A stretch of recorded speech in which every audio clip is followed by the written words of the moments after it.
আসসালামু আলাইকুম ওয়া রাহমাতুল্লাহি ওয়া বারাকাতুহু। ডিয়ার ভিউয়ার্স এন্ড সাবস্ক্রাইবার, আশা করি সবাই ভালো আছেন। আজ আমি আপনাদের সাথে শেয়ার করব ফায়ার হোজ বক্স, অর্থাৎ ফ্যাক্টরিতে যদি আগুন লাগে, আগুন নেভানোর জন্য যদি পানি প্রয়োজন হয়, এই পানি আমরা কোথা থেকে পেতে পারি এবং কিভাবে ব্যবহার করে আগুন নেভাতে পারি, এই ব্যাপারে আমি আপনাদের সাথে আজকে কিছু শেয়ার করব। তো আমার পাশে যে বক্সটা দেখতে পাচ্ছেন, এই বক্সকে বলা হয় ফায়ার হোজ বক্স। এই বক্সের মাধ্যমে আমরা পানি ব্যবহার করে আগুন নিভাতে সক্ষম হব।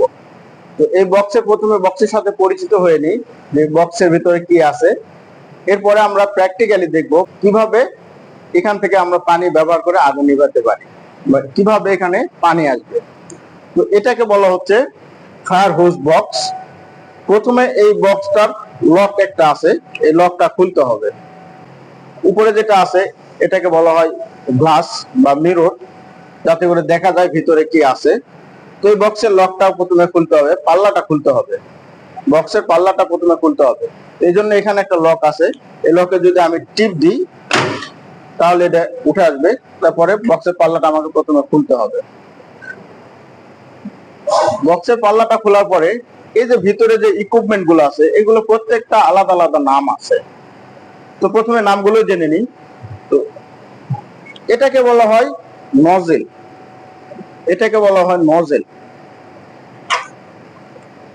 মূলত যখন আমরা পানি ব্যবহার করব তখন এই নজেলটির মাধ্যমে আমরা আগুন নেভাবো। এই নজেলটি যখন আমি ঘুরাবো তখন আমার পানির অবস্থা আমি বুঝতে পারবো কি অবস্থায় পানি বের হচ্ছে। তো এটাকে বলা হচ্ছে নজেল। তো এরপরে এটাকে বলা হয় হোজ র্যাক। হোজ র্যাক বলতে এই যে পাইপ গুলো আছে, এই পাইপ গুলোকে বলা হয় হোজ পাইপ। আর এই হোজ পাইপ যেহেতু সাজানো আছে, সাজানোর জন্য যেটা ব্যবহার করা হয় এটাকে বলা হয় র্যাক।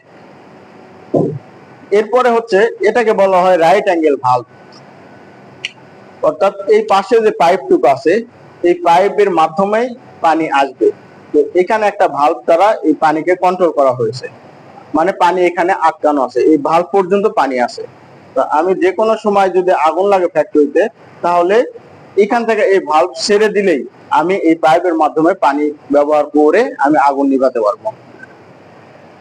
তো তাহলে চলুন দেখে আসি কিভাবে এখান থেকে আসলে কি পানি পাবো কিনা, পানি আছে কি নাই। তো বলি, এই পুরো সিস্টেমের সাথে একটি পাম্প সংযুক্ত থাকে, যে পাম্পটি দিন রাত 24 ঘন্টা, অর্থাৎ দিন রাত 24 ঘন্টায় অটোমেটিক মোডে থাকবে। ফ্যাক্টরিতে যখনই দুর্ঘটনা ঘটুক না কেন, যদি কোথাও পানির প্রয়োজন হয় আগুন নেভানোর জন্য, যে কেউ যদি এটা ব্যবহার করতে পারে, যদি পানি এখান থেকে ছেড়ে দেয় তাহলে অটোমেটিক এর সাথে সংযুক্ত পাম্পটি চালু হয়ে যাবে। পাম্প চালু হওয়ার পরে আমি এই পানি দিয়ে আমি ফায়ার ফাইট করতে পারবো। তো চলুন দেখে আসি প্রথমে আমি কিভাবে এটা ব্যবহার করব।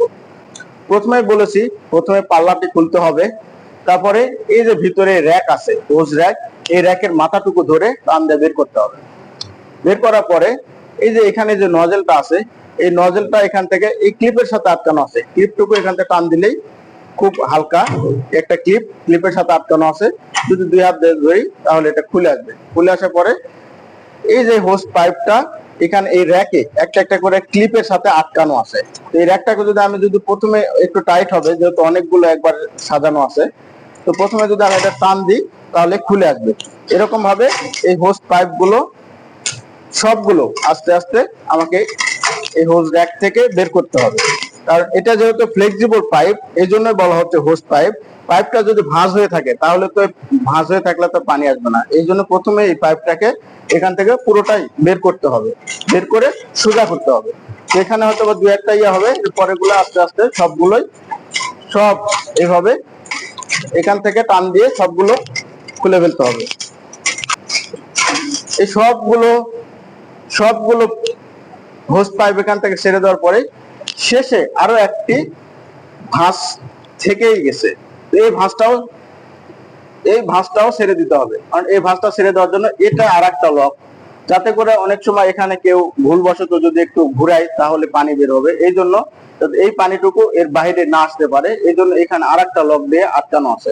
তো এই লকটাকে এটাকে সোজা উপরের দিকে এইভাবে টান দিব, দিলে যে খুলে গেছে।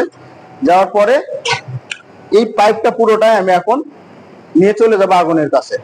আগুনের কাছে যাওয়ার পরে যখন পাইপটা পুরোটা সোজা হয়ে যাবে, এরপরে আমি এই ভাল্বটা ছেড়ে দেব। ভাল্বটা ছেড়ে দিলে আমি এখান থেকে পানি পাবো। হোস পাইপটা পুরোটাই আমি সোজা করে আগুন পর্যন্ত নিয়ে গেছি। এখন আমি এই ভাল্বটা ছেড়ে দেবো। এই ভাল্বটা ছেড়ে দেওয়ার জন্য ভাল্বটা আমাকে অবশ্যই উল্টা দিকে ঘুরাতে হবে। যদি আমি ঘড়ির কাঁটা উল্টা দিকে ঘুরাই তাহলে এই ভাল্বটা খুলে যাবে। তাহলে ভাল্বটা যখন এইভাবে দুই হাতে খুলে দেব,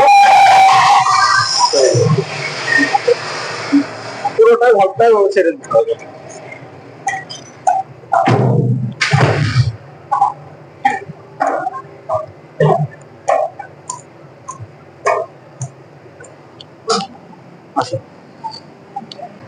এই নজলটি আমি আস্তে আস্তে এখন পানি ছেড়ে দিব। এই নজলটি ধরতে হবে, বগলের নিচে যদি নিতে পারি এইভাবে এক হাত দিয়ে, তাহলে সোজা হবে। তাহলে আমি যদি আস্তে আস্তে ছেড়ে দিই পানি এইভাবে, এই যে এই ভাবটাকে আমি এইভাবে ঘুরাতে হবে।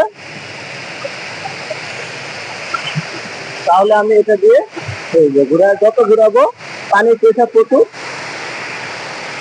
আমি চাইলে এটা ঘুরিয়ে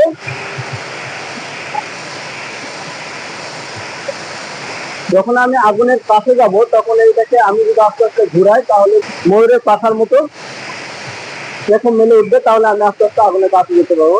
আর যদি দূরে থাকে আমি ফায়ার ফাইট করতে চাই, তাহলে এটাকে দিয়ে আমি আস্তে আস্তে চিকন করলে অনেক দূর থেকে ফায়ার ফাইট করতে পারবো। এইভাবে এটাকে আগুন নিভানো যায়।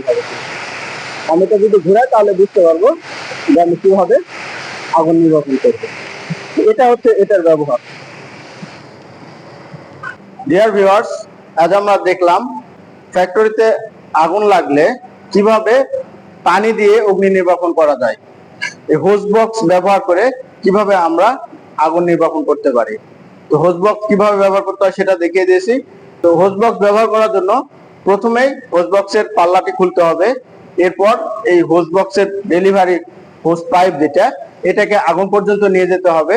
তারপর এখানে যে ক্লিপে সাজানো থাকে এই ক্লিপটাকে সব হোস পাইপ বের করতে হবে। অবশেষে এই যে হোস ভাল্ব আছে, রাইট অ্যাঙ্গেল ভাল্ব, এই ভাল্বটুকু ছেড়ে দিতে হবে। রাইট অ্যাঙ্গেল ভাল্ব ছেড়ে দেওয়ার পরে নজলের মাথাটি আমি ঘুরিয়ে আমার মতো করে পানির ধারা পরিবর্তন করে ফায়ার ফাইট করতে পারবো। তো ভিডিওটি যদি ভালো লেগে থাকে তাহলে অবশ্যই ভিডিওটিতে একটি লাইক, কমেন্ট এবং শেয়ার করবেন এবং চ্যানেলটি সাবস্ক্রাইব করে সঙ্গে থাকবেন। আজ এ পর্যন্ত, সবাই ভালো থাকবেন। আল্লাহ হাফেজ।